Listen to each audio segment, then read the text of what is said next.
அக்கா, நீ நினைக்கிற மாதிரி இங்க எதுவும் நடக்கல. உனக்கு அபார்ஷன் பண்ணல, உன் குழந்தையும் உன்னை விட்டு போகல. என்னடி சொல்ற? அம்மா எனக்கு அபார்ஷன் பண்ணலையா?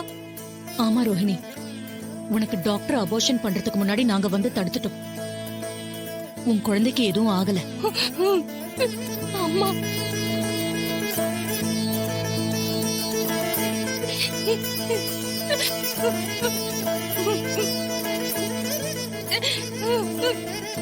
உனக்கு ஒண்ணு ஆகல.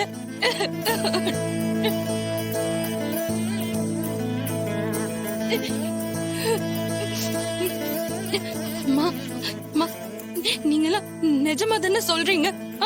எனக்கு ஒண்ணுமே புரியல. நம்ம குழந்தைக்கு ஒண்ணும் ஆகல தானே? அந்த ஜோசியர் சொன்னதெல்லாம் சுத்த பொய்மா.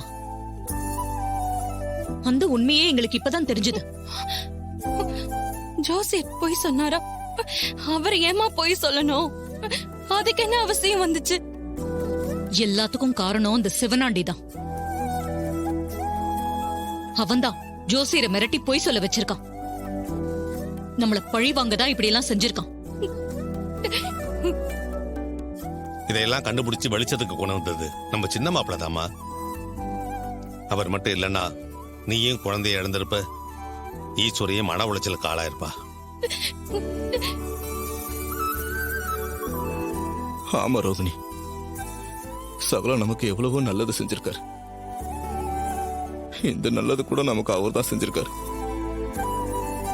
மாமா, எதுக்கு மாமா அதை பத்தி பேசிக்கிட்டு? இல்ல மாப்பிள, நீங்க செஞ்சது ரோகிணிக்கு தெரியணும்ல. ரோஹிணி, இனிமே உன் குழந்தைக்கு எந்த ஆபத்தும் இல்ல. இது உன் குழந்தை மட்டும் இல்ல, இந்த குடும்பத்தோட வாரிசு.